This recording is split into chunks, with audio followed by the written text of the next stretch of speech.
সবাইকে জানাই শুভ বিজয়ার শুভেচ্ছা। তো পুজো তো শেষ মোটামুটি, কিন্তু এই দিনটা ছিল দশমী, যেদিনকে আমি, বাবা, মা আর আমাদের ছোট্ট গোপলু সোনাকে নিয়ে গেছিলাম আমার দিদার বাড়িতে।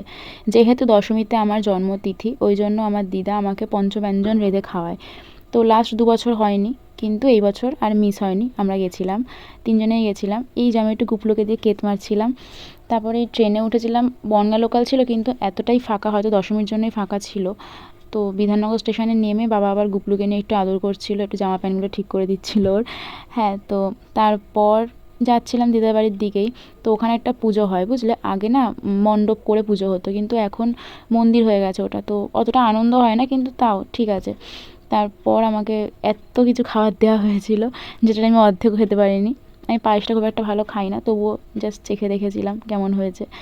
আর তারপরেই খাওয়া দাওয়ার পর বেরিয়ে গেছিলাম, অনেকটা রাত্রির হয়ে গেছিলো আসলে, ঘুমিয়ে গেছিলাম বলে। এই যে আইসক্রিমটা দেখছো, এটাই হচ্ছে আমার গলা খারাপ হয়ে যাওয়ার মূল কারণ। আমি তো খাইয়ে দিয়েছিলাম গোপলুকে, কারণ একা একা আমি খাবো কেমন লাগে।